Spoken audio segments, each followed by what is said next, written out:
النبي يا أيها الذين آمنوا صلوا عليه وسلموا تسليما.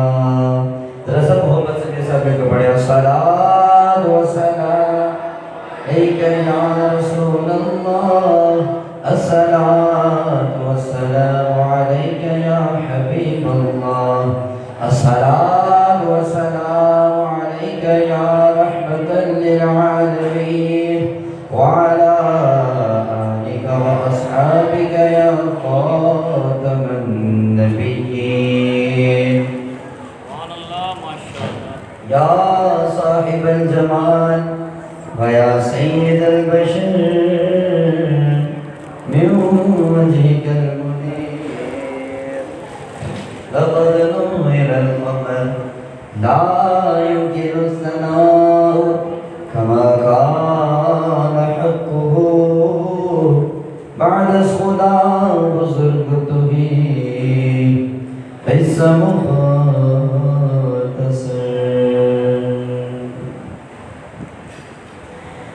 محمد کی محبت دین حق کی شرط اول ہے، اسی میں ہو اگر خامی تو سب کچھ نامکمل ہے، اور محمد کی غلامی ہے سند آزاد ہونے کی، خدا کے دامن توحید میں آباد ہونے کی، اور اگر جنت میں جانے کا ارادہ ہو تمامی کا، گلے میں ڈال لو پٹا محمد کی غلامی کا، اور انہیں جانا انہیں مانا رکھا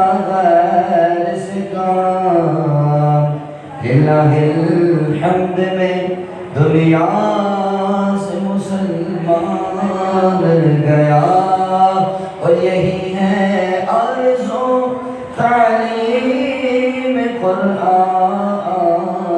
ہو جائے، ہر ایک پرچم سے اونچا پرچم اسلام ہو جائے۔ اللہ رب العالمین حمد و ثنا اور مصطفیٰ کریم رؤوف الرحیم رحمۃ للعالمین خاتم النبیین علیہ افضل الصلاۃ والتسلیم کی بارگاہ بے کس پناہ میں ہدیہ درود و سلام و ہدیہ نام پیش کرنے کے بعد میں سب سے پہلے شکر گزار ہوں مسجد حاضہ کے امام و خطیب اہل سنت حضرت علامہ مولانا محمد عمر قادری صاحب دامت برکاتہ العالیہ، اور بڑی محبت فرماتے ہیں، بڑی شفقت فرماتے ہیں، اور ابھی سے نہیں، جیسا کہ انہوں نے ذکر بھی کیا، جب میں پڑھتا تھا تقریباً 2005 کی بات ہے، جب میں مدرسے میں نے ناظرہ حفظ کر رہا تھا، تو اس دوران بھی حضرت کی شفقتیں تھیں، اور بیان کے اندر بھی بہت ساری چیزیں میں نے حضرت سے سیکھی ہیں، تو اس اعتبار سے میرے استاد بھی ہیں، اور یہ آپ لوگوں کی خوش نصیبی ہے کہ اللہ رب العالمین نے اتنے پیارے امام صاحب آپ کو عطا کیے ہیں، صورت بھی اچھی ہے، سیرت بھی اچھی ہے، آواز بھی اچھی ہے، اور جس محفل میں آ جاتے ہیں نا، ایسی محفل کے اندر بھی ہم نے ان کو بلایا کہ جن محفل کے اندر جو ہے نا ایک دم نہیں آ رہا تھا، لیکن جب حضرت آئے نا اور انہوں نے بیان کرنا شروع کیا تو محفل کے اندر جو ہے نا 4 چاند لگ گئے۔ اکثر ہم بلاتے رہتے ہیں برگی کے اندر ان کا فیض حاصل کرنے کے لیے، آج حضرت نے بلائے ہیں، حضرت کی شفقتیں، اور دیکھ کر بڑی خوشی ہوئی، ایسی جگہوں پر آ کر بڑی خوشی ہوئی۔ ویسے محفل تو ہر جگہ جہاں محفل ہوتی ہے اللہ کی رحمت نازل ہوتی ہے، لیکن ایسی محفلیں، یہ دیکھیں بچوں کی سروں پر امامہ شریف، تو چہرے پر کیا نور چمک رہا ہے، یہ بچے جو ہے نا کوئی معمولی بچے نہیں. ہم نے خود سیکھا بچپن کے اندر جب ہم مدرسے میں تھے تو اس طرح کے پروگرام ہوا کرتے تھے، تو وہاں سے جو جذبہ پیدا ہوا درس نظامی میں داخلہ لیا. آج آپ کے سامنے وہ کتنے طلباء ایسے ہیں کہ جن کو میں نے دیکھا، ایسے مدارس کے جن مدارس کے اندر اس طرح کے معاملات ہوتے ہیں. ہر جگہ نہیں ہوتے. یہ آپ لوگوں کی بڑی خوش نصیبی ہے کہ آپ اس مسجد کے اندر آپ کے جو امام و خطیب کی جو محنت ہے، ان کا جو شوق اور جذبہ ہے کہ آج یہ بچے یہاں پر اور بیان ایسے کر رہے تھے کہ ماشاءاللہ دل خوش ہو گیا. انگلش کے اندر بھی، عربی کے اندر بھی، اردو کے اندر بھی. قاری صاحبان کی بھی محنتیں ہیں، جو ان کے ناظم صاحب جو علامہ صاحب ہیں ان کی بھی محنت ہے. اور سب سے بڑی سرپرستی تو ہمارے امام صاحب کی ہے کہ ان کی سرپرستی کے اندر یہ مدرسے جو ہے چل رہے ہیں. اور انشاءاللہ کچھ عرصے بعد آپ دیکھیں گے کہ انہی بچوں کے اندر ایسے بچے ہوں گے جو عالم دین بن کر، مفتی بن کر وہ لوگوں کو دین کی دعوت دے رہے ہوں گے. تو ان بچوں کا ساتھ ہمیں دینا ہے، ان بچوں کا ساتھ دینا ہے. آپ ان کے والدین ہیں، ان کی حوصلہ افزائی کریں. کبھی بھی مدرسے کے معاملے میں تانا نہ دیں. تم نے مدرسے میں کیا سیکھا؟ بچے تو بچے ہوتے ہیں نا یار. اگر بچے شرارتیں نہ کرتے وہ بچہ کیا ہے؟ بچے شرارتیں بھی کرتے ہیں، مسیاں بھی کرتے ہیں. ظاہر سی بات ہے ایسا تو کوئی نہیں ہے یہاں جتنے بڑے بیٹھے ہوئے ہوں کہ وہ بچپن کے اندر کوئی شرارتیں نہ کرتے ہیں. بچے شرارتیں کریں، کوئی بھی معاملہ کریں، سمجھائیں، ان کی تربیت کریں. لیکن جو غلطیاں کرتے ہیں نا، کیونکہ مجھے بھی ایک تجربہ ہے، ایک عرصے سے مدارس کے ساتھ سلسلہ ہے، والدین کے ساتھ تعلق رہتا ہے، بچوں کے ساتھ تعلق رہتا ہے. اکثر جو والدین غلطی کرتے ہیں کہ وہ کہتے ہیں ہمارا بچہ مدرسے میں اس کا دل نہیں لگتا، مدرسے کے اندر وہ جاتا نہیں ہے، چھٹیاں اس کا کرنے کا معمول لیتا ہے، قرآن پاک پڑھنے کا شوق نہیں ہے. تو جب ہم غور کریں گے نا تو ہمارے اندر بھی خامی نظر آئے گی. کیا خامی ہوگی؟ بچہ ہمارا مسیاں کرے، شرارتیں کرے، بولے مدرسے میں تم یہ سیکھتے ہو، مدرسے میں تمہیں یہ سکھایا جاتا ہے. اب اس طرح کی باتیں کر کر کے بچہ بولتا ہے یار مدرسے کے تانے سن سن کے دماغ خراب ہو گیا ہے، ہم مدرسے جانا نہیں. حالانکہ جتنی تربیت مدرسے میں ہوتی ہے اتنی کسی اور جگہ پر نہیں ہوتی. یہ تربیت ہے جو نظر آ رہے ہیں نا بچے. ورنہ اتنے بچے اگر باہر کے بیٹھے ہوئے ہوں تو خاموشی چھائی ہوئی ہو، ایسی جو خاموشی ہے مجھے بتا دو اگر اتنے سارے بچے باہر کے ہوں جو جن کی تربیت نہ ہو اور وہ بیٹھے ہوئے ہوں اور اتنی آرام سے وہ بیان بھی سن رہے ہوں، محفل کے اندر بھی بیٹھے ہوئے ہوں، یہ تربیت جو ہے جو نظر آ رہی ہے. اللہ رب العالمین قاری صاحبان کو بھی اس کی برکت عطا فرمائے. تو ہم سب کا فرض بنتا ہے، اللہ نے یہ نعمت دی ہے نا تو نعمت کی قدر کریں. یہ امام صاحب بھی اللہ کی نعمت ہے آپ کے لیے، تبھی تو دیکھیں نا یہ مدرسے کی طرح محنت چل رہی ہے. آپ کا کام ہے کا ساتھ دیں، ان کے ہاتھوں کو مضبوط کریں تاکہ یہ مزید معاملات کو. اور یہاں پر تو بچیاں بھی پڑھ رہی ہیں، بچیوں کے لیے تو بہت ضرورت ہوتی ہے، تو بچیاں بھی قرآن پاک کی تعلیم حاصل کر رہی ہیں. یہ بھی بہت بڑی سعادت ہے کہ ہمارے بچے بھی، ہماری بچیاں بھی اسی علاقے میں، اسی مسجد کے اندر یہاں سے قرآن پاک کی تعلیم حاصل کر رہے ہیں. تو جو اس میں محنت کر رہا ہے نا تو ہمارا کام کیا ہے؟ ہم ان کے دست و بازو بنیں ہر حوالے سے. صرف تنقید کرنا یا تانے زنی کرنا، ویسے تو ہمارے امام صاحب نے بتایا کہ الحمدللہ یہاں پر ایسا کوئی سلسلہ ہے ہی نہیں، بہت ہی اچھے لوگ ہیں. یہ امام صاحب نے تعریف کی ہے ماشاءاللہ، یہاں بہت اچھے لوگ ہیں. ان سے کہا جائے تو ماشاءاللہ ہر طریقے سے تعاون کرتے ہیں.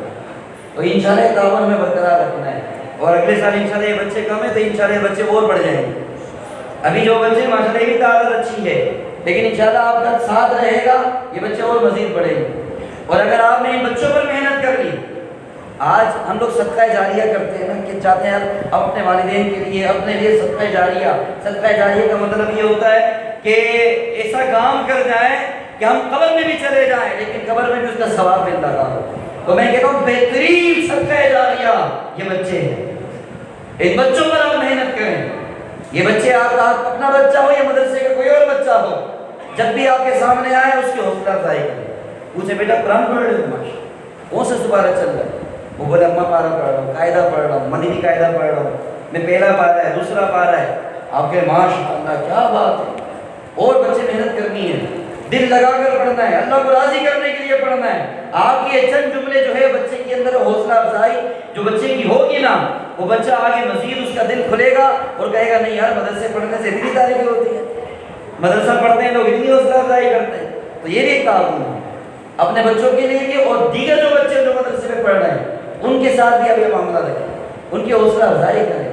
تاکہ یہ آگے جب ان کی حوصلہ افزائی آپ اس انداز میں کریں گے، یہی بچے آگے چل کر آپ کے حوصلہ افزائی کی وجہ سے یہی بچے آگے عالم بن جائیں گے، یا عالم بن کر آگے عالم بنانے والے بن جائیں گے، تو مجھے بتاؤ کتنا صدقہ جاریہ ہو، کتنا صدقہ جاریہ ہے۔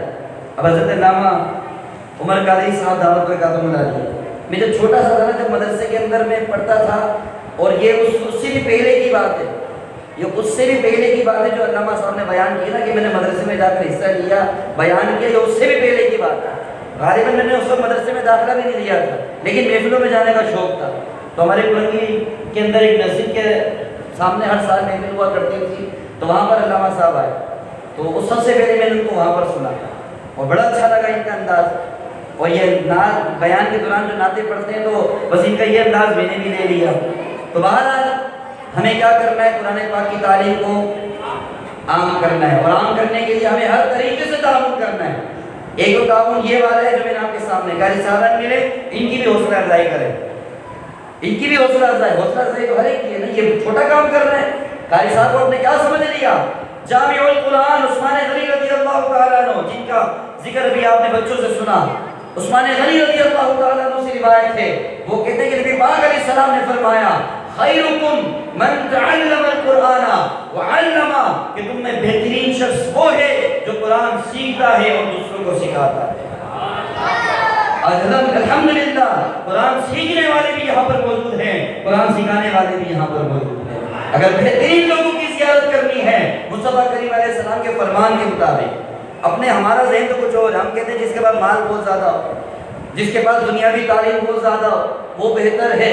ہم کہتے ہیں کہ نانا بہتر صرف وہی ہے جس کو اللہ رسول نے بہتر کہہ دیا ہے، اور اللہ رسول نے بہتر کس کو کہا ہے؟ جو قرآن سیکھتے ہیں اور قرآن سکھاتے ہیں۔ اگر آپ چاہتے ہیں کہ آپ بھی ان لوگوں میں شامل ہو جائیں تو آپ بھی اپنے انداز کے اندر جس طرح تعاون ہو سکے ان مدارس کو اور مزید آگے ترقی دینے کے لیے، ان مدارس کو مزید آباد کرنے کے لیے آپ اپنا تعاون پیش کریں۔ ایک زبانی تعاون ہوتا ہے، ایک مالی تعاون ہوتا ہے، مالی تعاون بھی پیش کریں، زبانی تعاون بھی پیش کریں، کیونکہ یہ قرآن کی تعلیم ہے اور یہ قرآن کوئی عام کتاب نہیں ہے۔ بس قرآن کے بارے میں چند باتیں کر کے، کیونکہ وقت بہت زیادہ ہو گیا ہے کہ میں مختصر کروں کہ بچے بھی موجود ہیں، بچے بھی یہاں پر موجود ہیں۔ یہ قرآن جو ہے نا، قرآن اللہ کا کلام، اللہ رب العالمین نے ہمارے آقا صلی اللہ تعالیٰ علیہ وسلم کو بے شمار معجزات عطا فرمائے۔ کتنے؟ بے شمار، بلکہ میں تو کہوں گا کہ معجزے انبیاء کو خدا نے عطا کیے، معجزہ بن کے آیا، سب بولو نا، معجزہ بن کے آیا۔ اللہ رب العالمین نے حضور علیہ السلام کو سراپا معجزہ بنایا، اور ایک معجزہ اللہ نے ایسا عطا فرمایا جو قیامت تک باقی رہے گا۔ باقی معجزات تو حضور علیہ السلام کے زمانے میں ظہور پذیر ہوئے، اس وقت کے لوگوں نے دیکھا، چاند کے ٹکڑے ہوتے ہوئے دیکھا، سورج کو دوبارہ نکلتے ہوئے دیکھا، ہاتھوں پر انگلیوں سے پانی کے چشمے جاری ہوتے ہوئے دیکھا، مردوں کو زندہ ہوتے ہوئے دیکھا۔ یہ سارے معجزات حضور علیہ السلام سے ظاہر ہوئے، لیکن ایک معجزہ جو آج ہماری نظروں کے سامنے بھی ہے، اور وہ کیا ہے؟ قرآن۔ وہ کیا ہے؟ قرآن ہے۔ اور یہ قرآن جب نازل ہوا نا، یہ معجزہ کس طرح ہے؟ قرآن جب نازل ہوا اس دور کے اندر عرب کے ماحول میں جو عربی لوگ تھے ان کو کلام کرنے پر بڑی قدرت تھی، وہ کہتے تھے ہم سے بہترین کلام کوئی کر ہی نہیں سکتا، اور یہاں تک کہ وہ کہتے تھے کہ ہم عربی ہیں، باقی سارے عجمی ہیں۔ عجمی آپ نے سنا ہے نا، عرب و عجم، عجمی کا مطلب ہوتا ہے گونگا۔ وہ کہتے تھے سارے گونگے، ان کو بات ہی نہیں کرنا آتی۔ ان کو بڑا غرور و تکبر تھا اپنی فصاحت کے اوپر، اپنی بلاغت کے اوپر۔ وہ بڑے بڑے فصحاء، بڑی بڑی فصاحت کے ساتھ کلام کرنے والے، ان کو بڑا غرور و تکبر تھا کہ ہم سے بہتر کوئی کلام نہیں کر سکتا۔ لیکن جب مصطفیٰ کریم علیہ السلام دنیا میں تشریف لے کر آئے اور مصطفیٰ کریم علیہ السلام نے ان کے سامنے قرآن پڑھنا شروع کیا، اے ہائے ہائے، تو حالت کیا ہو گئی ان لوگوں کی جن کو بڑا غرور تھا کہ ہم سے بہتر کوئی کلام نہیں کر سکتا۔ اعلیٰ حضرت نے اس نقشے کو کھینچا، وہ منظر کو کھینچا کہ جب مصطفیٰ کریم علیہ السلام نے ان بڑے بڑے فصحائے عرب کے سامنے قرآن کی تلاوت کی، کلام کرنا شروع کیا، تو اعلیٰ حضرت نے کہا کہ ان کی حالت کیا ہو گئی کہ تیرے آگے یوں گے دبے نچے فصحاء عرب کے بڑے بڑے، تیرے آگے یوں گے دبے نچے فصحاء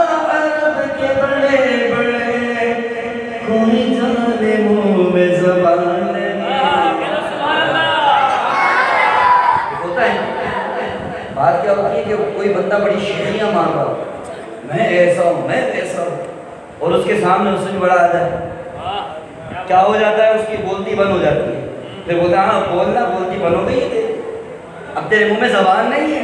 اعلیٰ حضرت نے کہا کہ یہی حالت ان لوگوں کی ہو گئی کہ جن کو اپنے کلام کرنے پر بڑا غرور تھا، بڑا تکبر تھا، لیکن جب مصطفیٰ کریم علیہ السلام نے ان کے سامنے قرآن پڑھنا شروع کیا تو اعلیٰ حضرت کہتے ہیں کہ ان کی حالت ایسی ہو گئی جیسے ان کے منہ میں زبان ہے، بلکہ اعلیٰ حضرت کہتے ہیں نانا بلکہ اس سے بھی بڑی حالت ہو گئی کہ کوئی جانے منہ میں زبان نہیں بلکہ جسم میں جان نہیں، صلو علیہ وآلہ۔ اور پھر ایسے لوگوں کو اللہ رب العالمین نے چیلنج کیا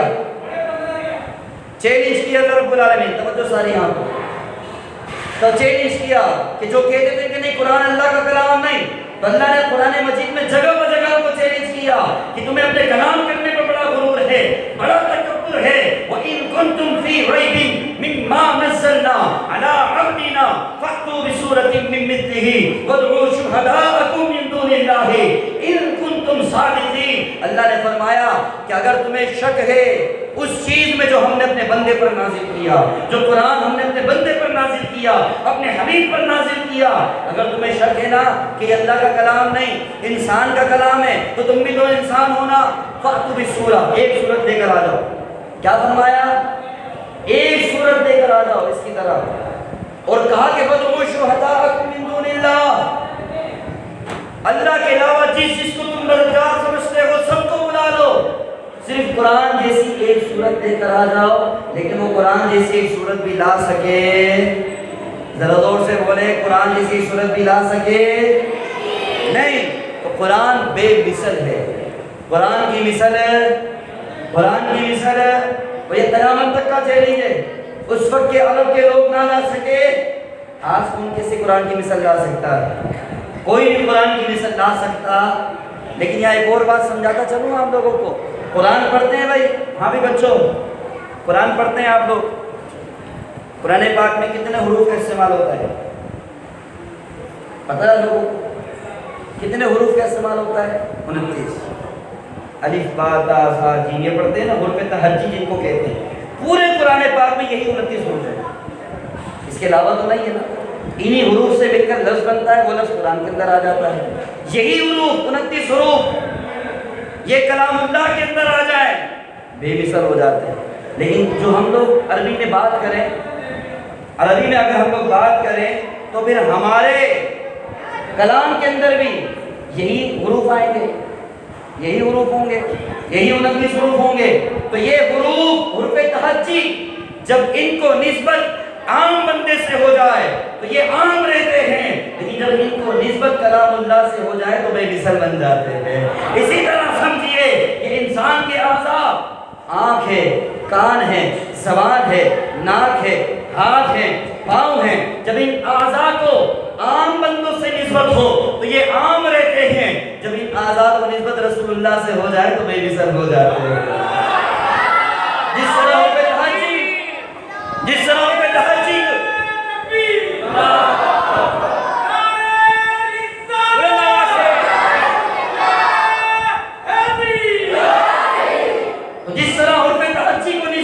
کلام اللہ سے ہو گئی وہ بے مثل بن گئے، اسی طرح جب اس ساری اعضاء کو نسبت رسول اللہ سے ہو گئی تو وہ بھی بے مثل ہو گئے۔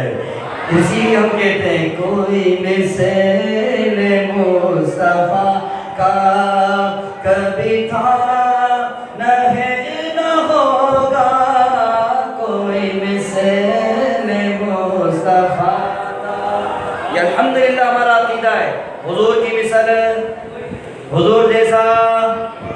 اور سنو یہ صرف ہمارا عقیدہ نہیں ہے، جب ہم نے صحابہ کو دیکھا تو صحابہ کے اندر بھی ہمیں یہ عقیدہ نظر آیا۔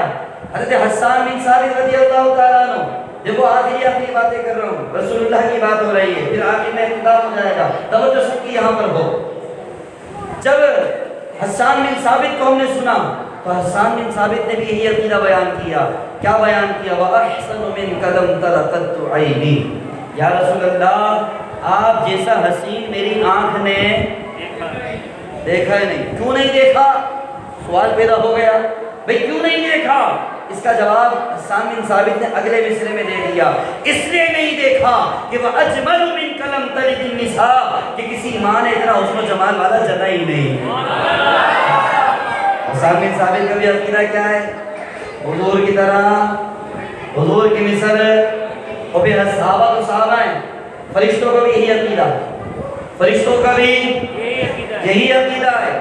ایک مرتبہ حضور علیہ السلام نے سدرۃ المنتہا کے مقیم فرشتوں کے سردار جبریل امین سے پوچھا، اے جبرائیل یہ تو بتاؤ تم نے پورا جہاں دیکھا ہے، تم نے سب کو دیکھا ہے، جنت کی سیر بھی کی ہے، جنت کے غلمان کو بھی دیکھا ہے، آدم کو بھی دیکھا ہے، نوح کو بھی دیکھا ہے، ابراہیم کو بھی دیکھا، اسماعیل کو بھی دیکھا، موسیٰ کو بھی دیکھا، تم نے عیسیٰ کو بھی دیکھا، یہاں تک کہ تم نے حسن یوسف کو بھی دیکھا ہے، یہ تو بتاؤ میری طرح کوئی دیکھا کہ نہیں دیکھا؟ آئے ہائے کیا جواب دیا جبریل امین علیہ السلام نے؟ آؤ اعلیٰ حضرت کی زبانی نہ سنا دو۔ اعلیٰ حضرت نے جبریل امین علیہ السلام کا جواب بتایا کہ جبریل نے جواب کیا دیا؟ اعلیٰ حضرت یہ اٹھے کہ یہی بول سدرہ والے چمنے جہاں کے تھانے، یہی بول سدرہ والے چمنے جہاں کے تھانے، سبھی میں نے چھان ڈالے، سبھی میں نے چھان ڈالے، تیرے پائے کا نہ پایا، تجھے یک نے یک بنایا، تجھے یک نے یک بنایا، تجھے یک نے یک بنایا، تجھے حمد ہے خدایا۔ پتہ چلا جبریل کا بھی وہی عقیدہ کہ حضور کی مثل کوئی نہیں، صحابہ کا بھی یہی عقیدہ کہ حضور کی مثل کوئی نہیں۔ جب فرشتے بھی یہ کہیں، جبریل بھی یہ کہیں، حسان بن ثابت بھی یہ کہیں، اور صحابہ بھی یہ کہیں کہ حضور کی مثل کوئی نہیں، تو ہم کیوں نہ جھوم جھوم کر کہیں کہ تو شاہ خوبا تو جانے جانا، تو شاہ خوبا تو جانے جانا، ہے چہرہ ام الکتاب تیرا، نہ بن سکی ہے نہ بن سکے گا، نہ بن سکی ہے نہ بن سکے گا، ذرا بلند آواز سے، نہ بن سکی ہے نہ بن سکے گا، مثال تیری جواب تیرا۔ یہی عقیدہ ہمیں رکھ کر جینا ہے، یہی عقیدہ لے کر قبر میں جائیں گے نا، تو قبر میں تو آئیں گے فرشتے، کون آئیں گے؟ فرشتے، وہ بھی ہمارے عقیدے کے، ہم ان کے عقیدے کے، پھر امید ہے کہ سختی نہیں ہوگی،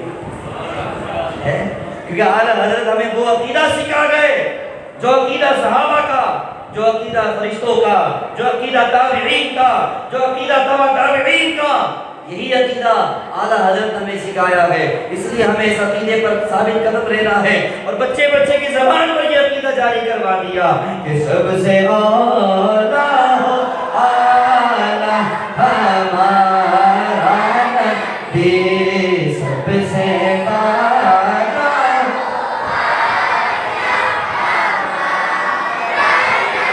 ہاتھوں کو اٹھا کر جھوم جھوم کر سب سے اعلیٰ ہو اعلیٰ ہمارا نبی، سب سے بالا ہو اعلیٰ ہمارا نبی، مجھ کو دل میں انبیاء تاجدار، ملک کو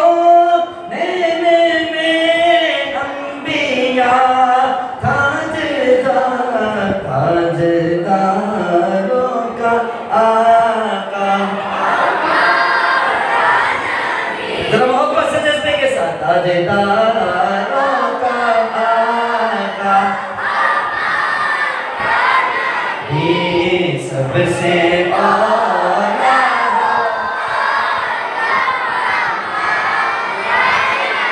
تو انشاءاللہ یہی عقیدہ رکھنا ہے، اسی عقیدے پر قائم رہنا ہے۔ کتنے فتنے ایسے پیدا ہو گئے کہ جن کی کوشش یہ رہی کہ کسی طرح حضور کا ذکر کو ختم کر دیا جائے. او بابا وَرَفَعْنَا لَكَ ذِکر تم نے پڑھا نہیں، جس کا ذکر خود رب بلند کر دے اس کا ذکر کوئی دبا سکتا نہیں ہے. اور اعلیٰ حضرت نے بھی بتا دیا کہ رہے گا یوں ہی ان کا چہرہ رہے گا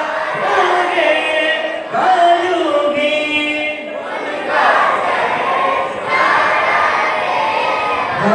بڑے خاک ہو جائے جل جانے والے بڑے خاک ہو جائے.